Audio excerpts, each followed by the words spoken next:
Anda menyaksikan liputan Talk saya Jati Dharma. Tanggal 28 Februari, tepatnya hari Sabtu lalu, terjadi sebuah gejolak di Timur Tengah. Israel bersama Amerika Serikat menyerang Iran. Dan ini merupakan sebuah serangan yang mungkin bagi sebagian orang sudah diprediksi, tapi ada juga yang bisa dikatakan sebagai tiba-tiba. Nah, serangan ini membuat panik atau bisa dikatakan ada yang mengatakan bahwa ini merupakan sebuah World War ketiga atau Perang Dunia Ketiga. Apakah betul ini merupakan Perang Dunia Ketiga? Dan sebenarnya pertanyaan yang mendasar adalah kenapa Israel bersama Amerika Serikat akhirnya menyerang Iran? Katanya ada soal nuklir. Tapi apakah cuma sekedar nuklir? Apakah ada agenda-agenda lain? Dan ketika ini sudah terjadi peperangan dan saling berbalas antara Iran, Israel, dan Amerika Serikat, bagaimana caranya untuk menyelesaikan peperangan ini? Untuk itu, hari ini saya akan membahas gejolak Timur Tengah, apa skenario penyelesaian dari perang Iran, Amerika Serikat, dan juga Israel ini bersama dua narasumber saya. Di studio sudah hadir Mas Faisal Assegaf, pengamat Timur Tengah. Ya, Halo Mas, siap ya untuk diskusi? Siap diskusi. Dan yang berada di sambungan Zoom sudah ada Mas Syahrul Ramadan, Ketua Pimpinan Cabang Istimewa Muhammadiyah Iran. Mas Syahrul sudah bersama kami ya? Siap, Mas. Oke, ini pertanyaan yang pertama yang kalau kita flashback sedikit ya ke tanggal 28 Februari. Serangan langsung dilakukan oleh Israel dan juga Amerika Serikat kepada Iran. Dan kurang dari 24 jam Khamenei tewas di serangan itu. Sebenarnya yang saya jadi agak-agak penasaran sih ke Mas Faisal dulu, ini ada indikasi kebocoran intelijen atau enggak? Karena kalau kita lihat dari serangan-serangan yang dilakukan oleh Israel kepada siapa? Irak, kemudian mungkin di Palestina, pemimpin-pemimpinnya ini tuh butuh waktu lama untuk menemukan dan akhirnya meninggal. Dan ini kenapa kurang dari 24 jam Khamenei bisa langsung tewas? Jadi ada kabar terbaru dari Channel 12 Israel, medianya Israel. Pada tanggal 23 Februari, Perdana Menteri Israel Benjamin Netanyahu menelpon Presiden Amerika Serikat Donald Trump. Dia memberitahu bahwa Netanyahu sudah mendapat informasi nanti pemimpin tertinggi Iran Ayatollah Ali Khamenei akan berkumpul bersama para pejabat dekatnya, para pejabat keamanan lah. Jadi sidang Dewan Keamanan. Nah kemudian dia nelpon Trump memberitahu itu. Menurut Netanyahu ya sekarang lah waktunya kita untuk menyerang. Jadi waktu itu udah dapat jadwalnya hari Sabtu. Hari Sabtu udah dapat jadwal rapat pagi itu. Terus Trump bilang ya udah kasih saya waktu berpikir. 3 hari kemudian Trump menghubungi Netanyahu bahwa dia setuju untuk menyerang Iran tanggal 26. Jadi tanggal 26 itu berarti hari Kamis. Karena kan serangan Sabtu tanggal 28. Nah akhirnya diputuskan karena sudah tahu jadwal pertemuan itu hari Sabtu.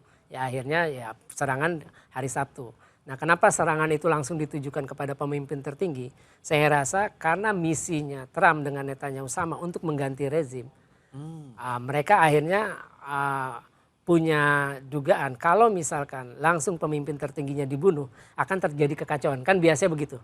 Kalau pemimpin sebuah negara atau apapun tewas artinya bakal dugaannya akan menimbulkan kekacauan. Ternyata itu salah hitungan. Kita lihat ketika setelah Khamenei dinyatakan tewas besoknya udah konfirmasi ternyata rakyat Iran langsung turun ke jalan ratusan ribu di Isfahan, terus di Mashhad, terus di Teheran, terutama 3 kota besar itu juga di Shiraz juga ada 4 kota itu.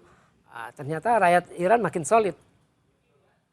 solid bahwa kalau ini adalah usaha memang ada musuh asing dan rakyat sebuah negara kan kalau udah menghadapi musuh asing biasanya lebih solid. Nah rakyat Iran kita lihat ketika bulan lalu ada demonstrasi anti rezim dibalas dengan demonstrasi pro rezim tetap lebih banyak atau lebih kuat yang pro rezim.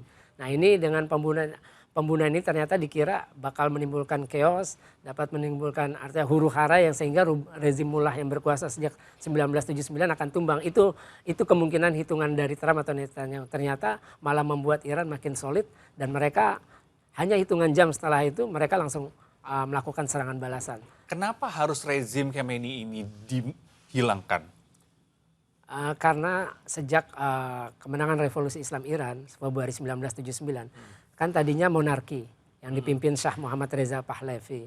Itu kan memiliki hubungan baik, hubungan diplomatik dengan Amerika ada, dengan Israel ada. Nah rezim baru berubah total 180 derajat. Menutup semua kemungkinan ya, itu. Mereka sudah menyatakan secara terbuka sebagai anti-Zionis. Nah inilah bedanya Iran dengan negara muslim lainnya. Ketika negara muslim lainnya, kalau kita hitung di OKI ada 57 negara anggotanya, negara muslim, itu semuanya pro-Palestina termasuk Iran. Tapi cuma Iran yang menyatakan Israel sebagai musuh. Kalau udah musuh Israel kan artinya musuh Amerika juga. Karena dua negara ini kan punya hubungan yang sangat. Makanya tidak heran kalau negara-negara muslim lainnya karena tidak menyatakan, tidak menganggap Israel musuh.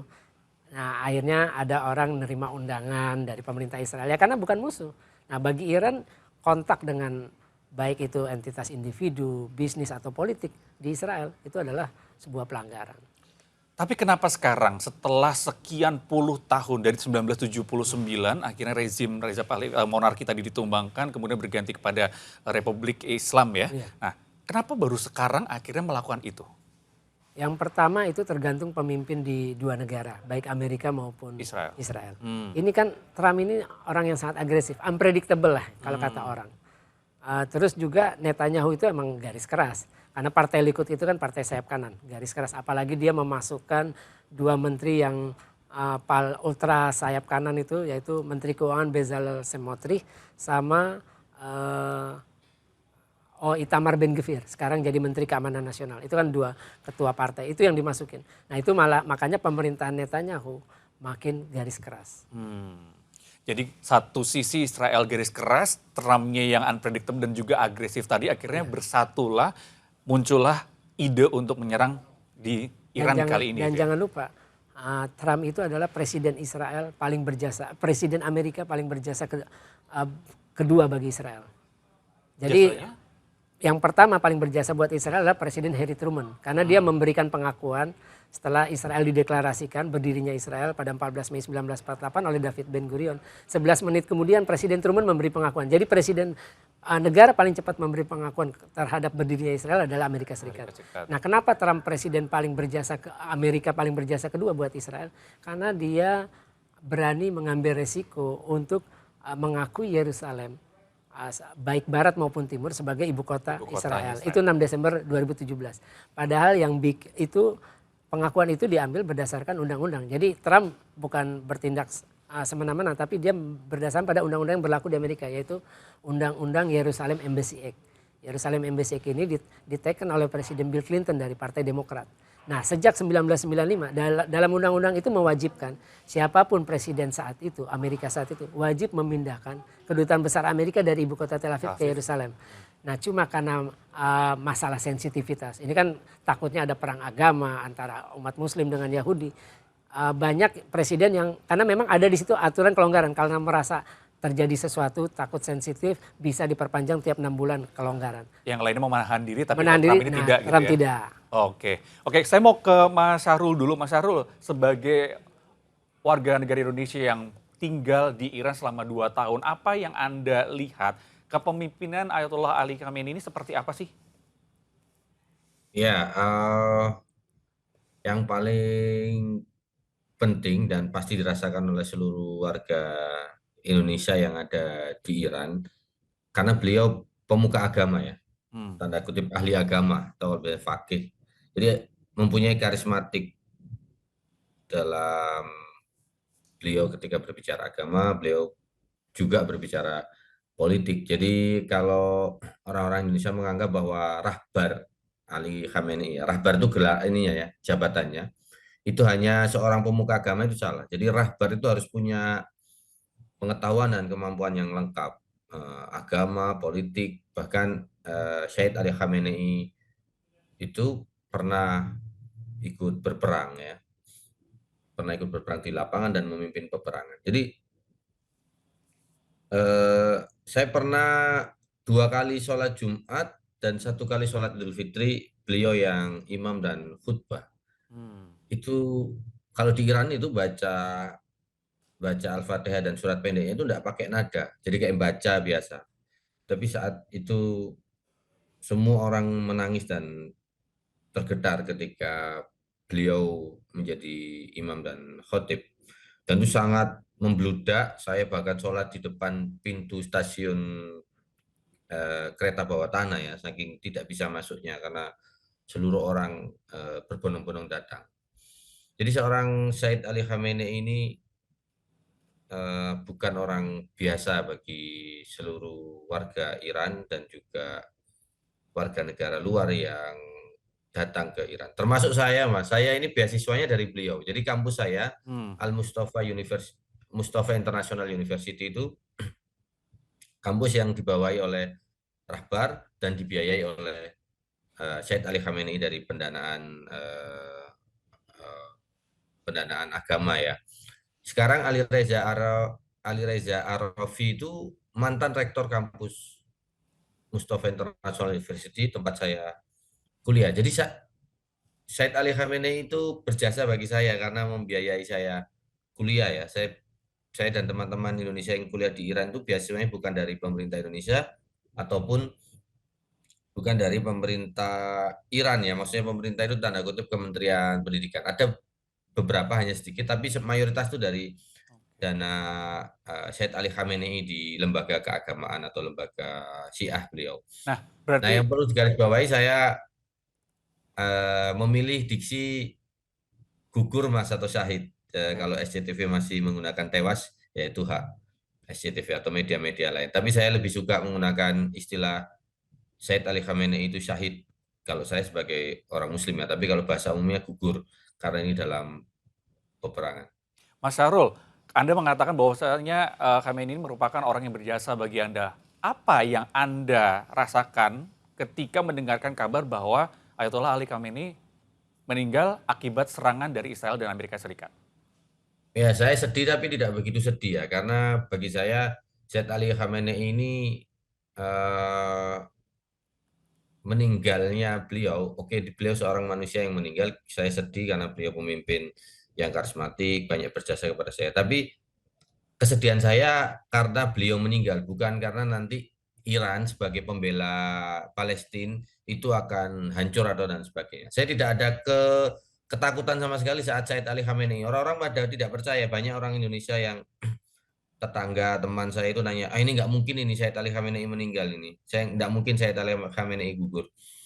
Karena nanti banyak ketakutan dari orang Indonesia itu nanti Palestina tidak ada yang membela lagi karena mereka tahu negara-negara Islam, negara-negara Timur Tengah tidak ada yang membela Palestina ya. Hanya beberapa saja lah negara-negara yang Islam besar malah tidak membela. Nanti siapa yang membela Palestina? Saya selalu jawab tenang. Said Ali Khamenei memang penting bagi perjuangan pembelaan Palestina, tapi Iran itu tidak dibangun dengan sistem kerajaan atau Iran itu bukan negara kerajaan. Iran sudah mempunyai sistem kenegaraan yang sangat matang. Jadi kalau Said Ali Khamenei ini meninggal, gugur, bukan berarti Irannya hancur atau Iran akan goyah. Tidak, tidak seperti itu. Ini bukan negara kerajaan. Ini negara yang dibangun oleh sistem, kalau istilahnya wilayatul faqih ya. Sudah matang sistemnya, ya teodemokrasi. Ada majelis ahli, majelis kubregon, terus dan lain sebagainya. Jadi Iran bukan kerajaan. Jadi satu orang meninggal tidak akan melemahkan atau tidak akan menghancurkan negaranya. Bahkan itu tadi yang disampaikan oleh Bang Faisal malah semakin membakar semangat orang Iran. Jadi orang Iran punya spirit Mahdawiyah ya. Oke.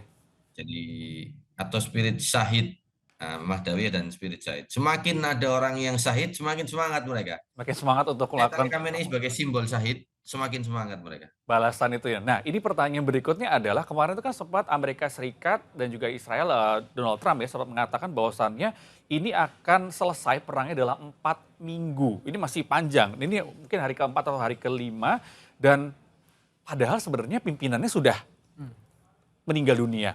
Kalau menurut Mas Faisal, apa sebenarnya yang ingin dicari lagi oleh Trump kok terus melakukan penyerangan? Ya itu tadi tujuan mereka itu untuk menumbangkan rezim pada puncaknya. Tapi kemarin itu senator dari Partai Republik Lindsey Graham itu mengakui nggak mudah numbangin rezim mullah di Iran. Oke. Nah jadi menurut dia ini, jadi tujuan yang real yang mungkin bisa dicapai oleh Trump bersama Netanyahu adalah melemahkan kekuatan Iran. Melemahkan dalam arti jangan sampai Iran bisa memproduksi lagi peluru kendali balistik hipersonik yang udah terbukti bisa menghantam Tel Aviv, terus Haifa, Yerusalem, dan semua pangkalan militer Amerika Yang di Teluk ya. di Teluk. Juga soal pesawat nirawak Shahid 136, pesawat kamikaze. Nah, sama juga untuk kalau Iran sudah lemah, artinya kan tidak bisa lagi memberikan dukungan terhadap milisi seperti Hamas dan Jihad Islam di Gaza atau Hizbullah di Lebanon dalam menghadapi ancaman Israel. Tapi sejauh ini kan kalau dikatakan Hizbullah sudah mulai menyerang Israel juga. Sudah. Nah, kemudian Hamas dengan Houthi mungkin bisa jadi akan melakukan hal yang sama. Seperti apa kemungkinan itu mereka akhirnya bisa bersatu nih melihat Iran yang selama ini menopang mereka, mensponsori mereka diserang nih. Yang jelas Al-Hussein dari hari pertama dia sudah menyatakan akan berperang melawan Iran. Kalau lihat berkaca dari perang Gaza 2 tahun, Oktober 2023 sampai Oktober 2025, Al-Hussein biasanya menyerang kapal-kapal dagang baik Amerika maupun Israel yang ada di Laut Merah. Atau juga kapal-kapal dagang atau kapal tanker yang ada hubungannya kaitannya dengan Amerika atau Israel. Kadang juga mereka juga menyerang dengan pesawat nirawak. Pernah menyerang rumahnya Netanyahu, rumah pribadi di daerah Kaisaria. Itu menghantam jendela kamar tidurnya Netanyahu. Tapi kebetulan saat itu Netanyahu dan istrinya sedang tidak ada di rumah. Di daerah Kaisaria. Kalau rumah dinasnya kan di Yerusalem. Nah, kalau Hamas sejauh ini masih menghormati gencatan senjata yang dipaksakan Trump awal Oktober 2025. Jadi Hamas tidak akan melakukan serangan, tapi juga mereka sedang melakukan konsolidasi karena kita tahu tahap kedua gencatan senjata versi Trump, menurut Netanyahu bukan rekonstruksi, tapi melucuti senjata Hamas dan demilitarisasi Gaza. Makanya Hamas belum bisa masuk dalam arena perang antara Iran melawan Amerika maupun Israel. Oke, jadi ini masih bisa terus terjadi atau tadi estimasinya 4 minggu karena Israel dan juga Amerika merasa bahwa walaupun pimpinannya sudah meninggal tapi rezimnya ini masih kuat seperti yang juga tadi diceritakan oleh Mas Sahrul ya, bahwa ternyata ini makin membakar semangat masyarakat Iran untuk melakukan perlawanan. Dan mungkin bisa lama dari 5 minggu. Bisa lebih lama lagi Bisa dari perkiraan yang karena buat Iran tidak akan mengenal kata menyerah. Artinya mereka akan menunggu sampai Amerika atau Israel yang duluan menawarkan gencatan senjata. Tapi balik lagi, apakah Iran sudah merasa puas dengan serangan balasan yang mereka lakukan terhadap Amerika maupun Israel? Oke, saya mau ke Mas Sahrul dulu Mas, kalau misalkan dulu 2 tahun di sana melihat warga-warga Iran ketika memandang Israel, Amerika Serikat, kemudian dari cerita-cerita tadi juga disampaikan oleh Mas Faisal, seperti apa sih gejolak ataupun mungkin amarah yang ada di warga Iran ketika ada kaitannya dengan ini tadi. Kan kalau Iran kan kalau nggak salah sudah di boykot, kemudian ada sanksi-sanksi internasional yang diberikan oleh Amerika Serikat ataupun Israel. Anda melihatnya masyarakat Iran ini akan bisa semarah apa? Kalau saya bisa membahasakan masyarakat Iran itu gila, Mas. Wow. Gila sekali. Saya dulu pas ada di Iran tuh pas Israel menyerang kedutaan Suriah, terus Iran menyerang balik. Cuman yang sekali itu. Itu mereka nggak ada takut-takutnya, Mas. Jadi ketika Iran mau menyerang balik Israel, itu mereka turun ke jalan. Turun ke jalan, Iran mau menyerang, mereka melihat pemerintahnya, Rahbar memerintahkan untuk menyerang balik Israel, itu mereka turun ke jalan, mereka melihat, dan itu kan kalau masyarakat biasa seperti saya, saat itu saya nggak ikut turun ke jalan, saya di apartemen kalau sama istri sama anak.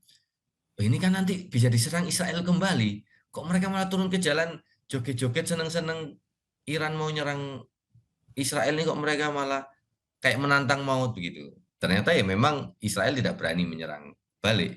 Tapi menurut saya itu gila sekali. Dan di media-media banyak video masyarakat Iran kocar-kacir gitu, masyarakat Iran lari. Padahal kalau dilihat di media, ketika Iran itu Teheran diserang, mereka itu cuma jalan cepat saja. Jalan cepat sambil melihat, oh ini ada serangan. Mereka nggak ada takut-takutnya. Berbeda dengan Israel yang membunyikan sirin, terus sembunyi di bunker dan lain sebagainya. Di Tehran tuh enggak, video-video itu menunjukkan media tidak bisa memframing bilang masyarakat Iran kocar-kacir ketakutan panik. Enggak, mereka jalan santai, ada yang malah ngevideo dengan santai dan lain sebagainya. Karena mereka punya spirit syahid, Mas. Mereka merindukan syahid. Masyarakat di Iran itu, nah ini yang menarik, sering saya ceritakan. Masyarakat di Iran setelah sholat di masjid-masjid, Mas, di masjid-masjid setelah sholat mereka itu tidak bisa dikatakan zikir ya. Intinya setelah zikir, setelah doa begitu ya, habis sholat kayak di Indonesia, setelah zikir dan setelah sholat mereka mendeklarasikan 3 hal itu di semua, Mas, di semua masjid ada 3 deklarasi: Makbar Amriko, Makbar Israel, Makbar Injilisi. Ini bahasa Farsinya. Apa artinya? Mampus Amerika, mampus Israel, mampus Inggris. Itu di semua masjid mereka mendeklarasikan itu setelah sholat habis zikir. Itu terjadi di semua masjid, terjadi di sekolah-sekolah anak kecil itu, Mas. Didoktrin seperti itu. Ini padahal Ini bukan, keadaannya tidak dalam masa perang seperti ini ya, jauh enggak, sebelum ada Mas, serangan itu ini. setiap hari, setiap sholat setiap hari. Di gedung-gedung Tehran, di gedung-gedung Iran itu banyak sekali gambar-gambar yang menggambarkan bahwa mampuslah Iran, maaf salah, mampuslah Israel, mampuslah Amerika. Itu di gedung-gedung banyak, Mas. Bendera Israel jadi keset itu di mana-mana, Mas, banyak sekali. Jadi spiritnya mau perang mau tidak perang itu sudah mendarah daging mereka memusuhi Israel, Amerika, dan Inggris. Itu spiritnya dibangun dari teologi, Mas, agama. Bukan karena politik saja. Karena cara pandang beragama mereka yang tentu ada pemimpin agama rahbar Imam Khomeini dan saat kemarin ini Ali Khamenei dan sekarang belum ditentukan. Mas Itu sudah Sarul, mendarah itu kan ya, terjadi sejak lama ya, doktrin-doktrin lama. seperti itu terjadi. Setelah adanya serangan Sabtu kemarin, Anda sempat menghubungi kerabat Anda ataupun kenalan Anda yang ada di Iran. Apa yang terjadi? Apakah itu masih tetap berjalan, santai-santai saja, atau seperti apa setelah serangan di hari Sabtu kemarin? Ya, kemarin ketika terjadi serangan saya langsung komunikasi dengan teman-teman. Bagaimana orang-orang Iran? Ya, orang-orang Indonesianya evakuasi semua, dikumpulkan dalam satu tempat. Tapi orang-orang Irannya itu masih hidup normal-normal aja, Om. Biasa saja seperti tidak terjadi Jadi apa-apa gitu. ya, nggak ada kepanikan di supermarket atau pasar besar biasanya lagi borong begitu ya. Enggak, mereka sangat santai sekali belanja, santai sekali. Saat saya di sana juga waktu terjadi serangan itu mereka santai sekali. Saya tidak berani keluar, saya keluar sekali belanja habis itu sudah di dalam apartemen. Tapi orang Iran santai sekali. Makanya saya bilang tadi istilah awal saya, gila mereka itu, Mas. Gila tanda kutip ya, sangat tidak punya ketakutan terkait kematian itu. Dan kemarin kejadian 28 Februari ini juga begitu. Video-video dan teman-teman bilang mereka ini gila mereka. Dengan santainya ke pasar, ke supermarket dan pasar juga tidak tutup begitu loh. Yang jualan juga gila juga. Yang beli juga semuanya seperti biasa semua. Oke, Saya tidak tahu lah apa oke. yang ada di dalam Mas Faisal, ini menarik nih. Masyarakat Iran kalau dari gambarannya Mas Sarul ada masyarakat yang gila gitu ya. Nah ini kalau begitu, menurut Anda apakah ini akan segera ada pengganti rezim yang baru ini, atau malah nanti keinginan dari Amerika dan Israel mengganti rezim itu bisa terjadi? Kok kayaknya kalau dari dengar ceritanya Mas Sarul, kayaknya nggak kejadian deh itu ya. Iya, nggak mungkin. Jadi kemungkinan ini penggantinya Khamenei yang terakhir saya baca dari media Iran itu mungkin dalam minggu depan baru akan ada pemilihan. Baru akan ada pemilihan. Iya, itu sih yang saya baca dari media Iran, kemungkinan baru minggu depan. Jadi upaya, karena untuk mengganti rezim itu kan sebuah bangsa itu ada 2 cara.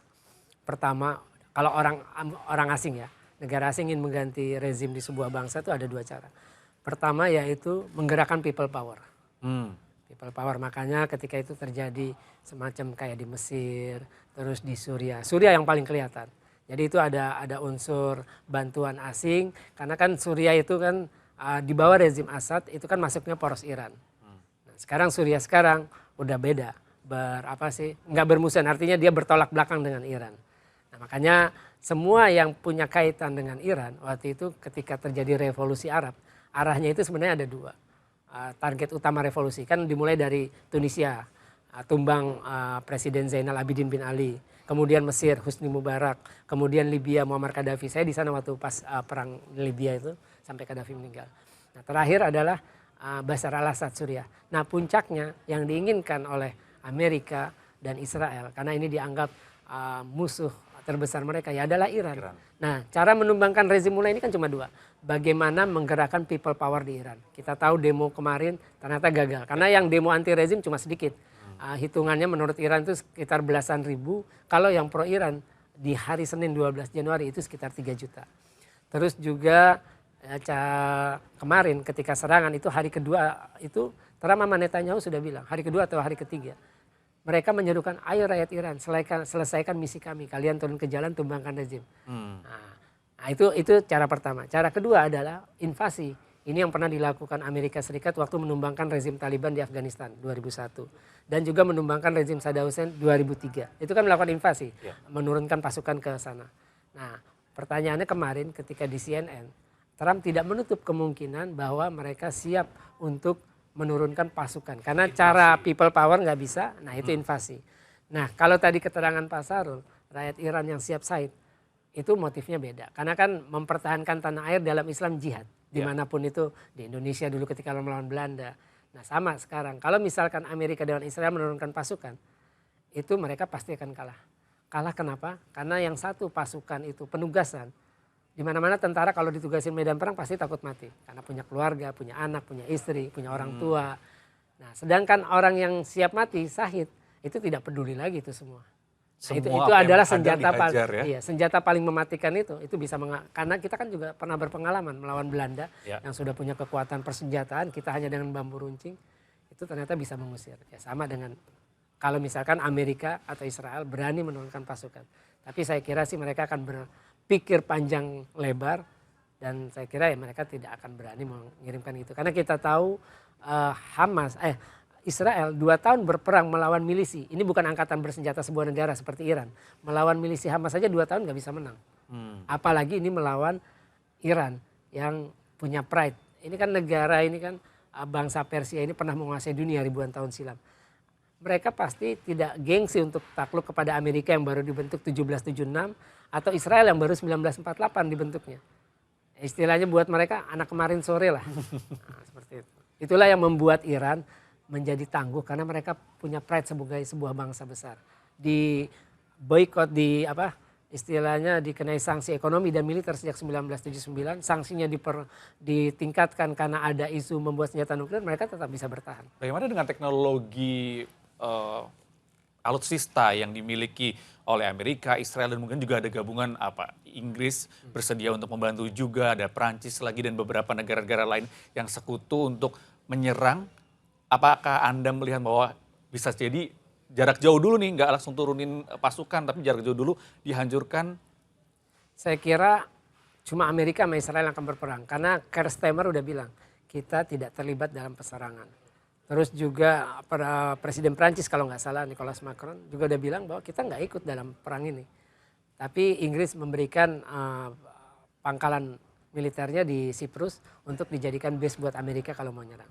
Yang jelas Trump sama Netanyahu semua di luar dugaan ketika menyerang Amerika dengan menyerang Iran.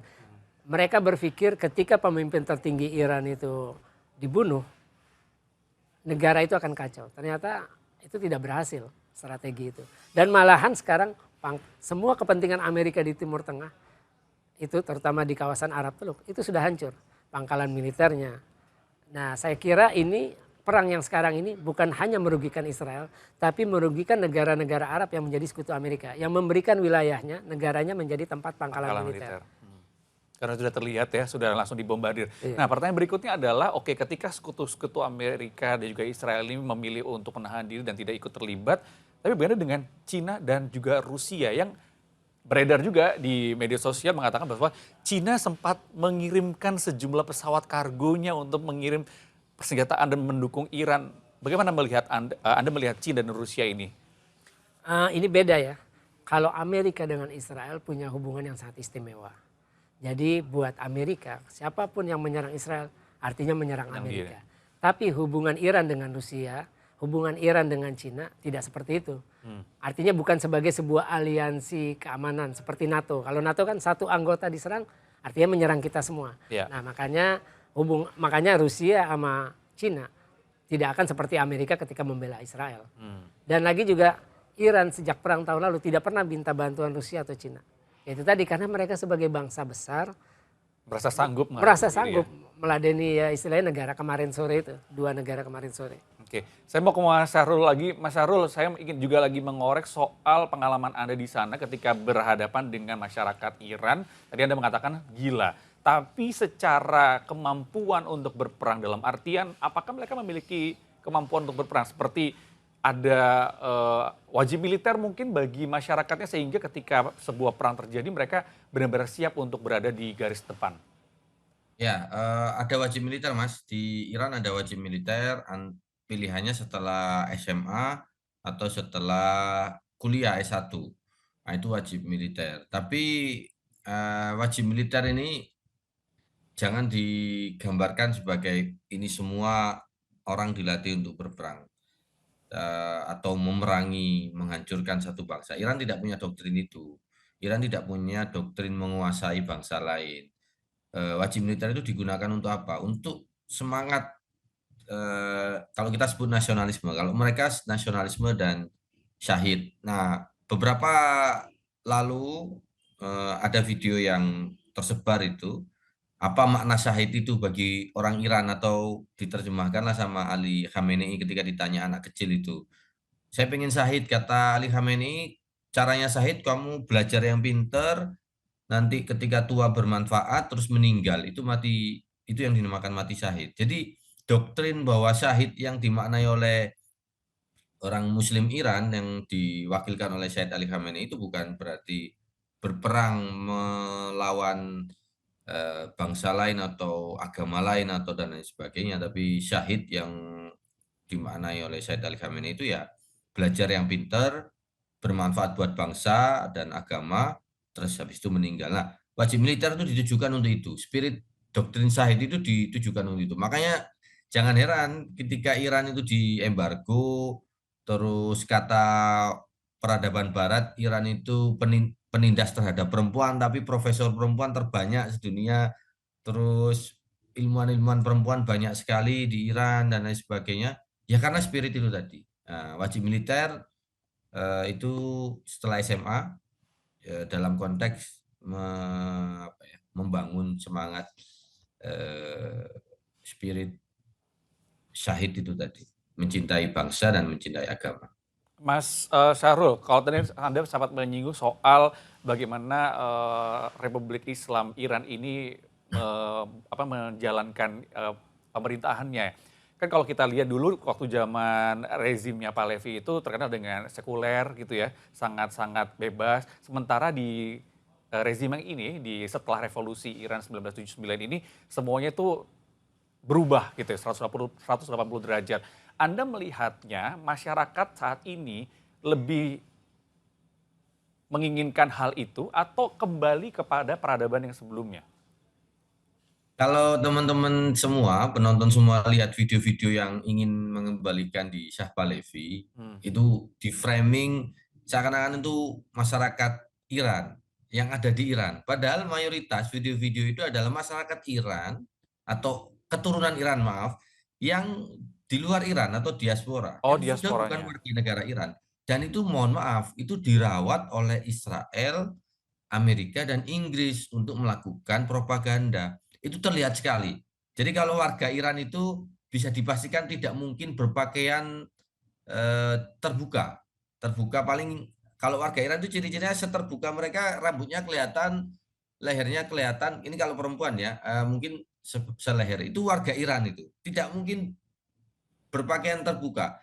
Apalagi membawa minuman keras, karena minuman keras di Iran tidak ada dan tidak difasilitasi dan ilegal ya. Apalagi kalau sudah bawa minuman keras, joget-joget, melaknat atau memusuhi pemerintah Islam Iran, terus bawa bendera yang ada gambar singanya, itu bisa dipastikan tidak ada di Iran dan bukan warga negara Iran.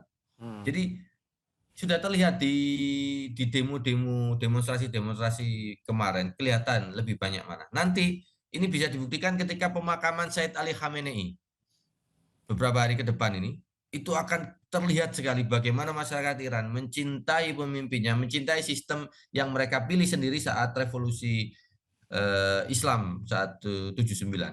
Kalau mau lihat video pemakaman Imam Khomeini, rahbar atau pemimpin sebelum Ali Khamenei, itu terlihat sekali bagaimana masyarakat Iran mencintai negaranya, mencintai pemimpinnya.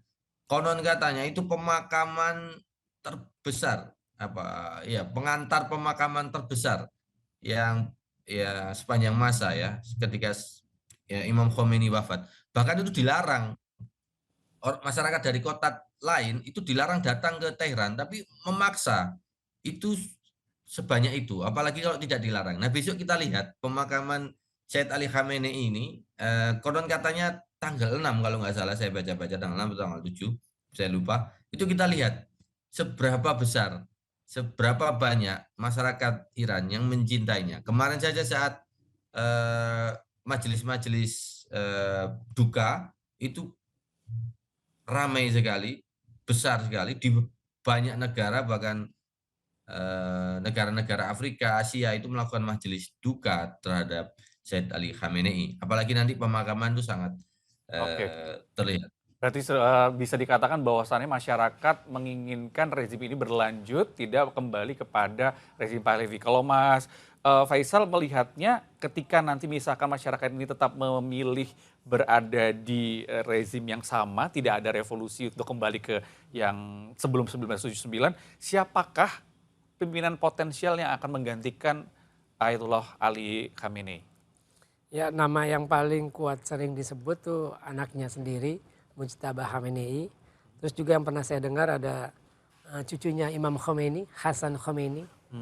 Saya lupa satu lagi namanya. Tapi saya pernah baca juga Ali Reza Arafi yang sekarang pemimpin tertinggi sementara, itu juga salah satu calon. Mana di antara yang tiga ini yang akan kuat, yang sekiranya mungkin memiliki pemikiran yang sejalan dengan sebelumnya? Semua pemimpin dimanapun negara manapun harus mengikuti konstitusi. Jadi siapapun pemimpin yang dipilih nanti pemimpin tertinggi, dia harus mematuhi konstitusi Iran. Jadi karena di Dewan Majelis Ahli tadi, Dewan Ahli yang bisa memilih, dia juga bisa memberhentikan pemimpin tertinggi kalau dianggap melanggar konstitusi. Cuma kan belum ada kejadiannya, dari Imam Khomeini sekarang belum pernah ada yang diberhentikan. Karena mereka tidak melanggar konstitusi, itu intinya. Oke, kira-kira Amerika Serikat tidak akan tinggal diam pastinya. Iya. Apa yang akan dilakukan untuk mengintervensi pemilihan pemimpin baru? Kalau kemarin, saya lupa, kemarin atau 2 hari lalu, itu Israel sudah menyerang gedung Dewan Ahli, Majelis Ahli, di kota Qom kalau tidak salah. Tapi itu dibantah oleh Iran bahwa itu bukan gedung utama, gedung lama, gedung penunjang. Jadi kalau nggak salah setelah kejadian itu muncul berita bahwa pemimpin tertinggi sementara Ayatullah Ali Reza Arafi itu tewas, walaupun tidak ada konfirmasinya. Jadi itu beredar di mana-mana bahwa itu sudah tewas. Nah, saya kira kalau melihat kejadian itu artinya Iran maupun Amerika akan berusaha menghalangi pemilihan pemimpin baru. Kalau lihat mereka menyerang gedung Majelis Ahli di Qom itu. Jadi melakukan intervensi tadi ya, melakukan penyerangan-penyerangan Iya. sehingga acara atau event yang akan Penobatannya. pemilihan ini akan digagalkan terus-terusan sehingga tidak ada waktu untuk melakukan pemilihan itu. Tapi apakah itu mungkin bisa jadi akan tetap, ya Iran mungkin saja tidak perlu sebuah gedung gitu untuk melakukan pemilihan? Ya, Iran pasti akan mempersiapkan segala sesuatu dengan baik agar proses pemilihan bisa berlangsung dengan lancar. Ya pasti dengan pengetatan keamanan ataupun apa yang harus dirahasiakan tempatnya, waktunya atau sebagaimana yang lainnya yang dibutuhkan agar karena ini penting, harus ada pemimpin tertinggi yang baru yang sifatnya permanen.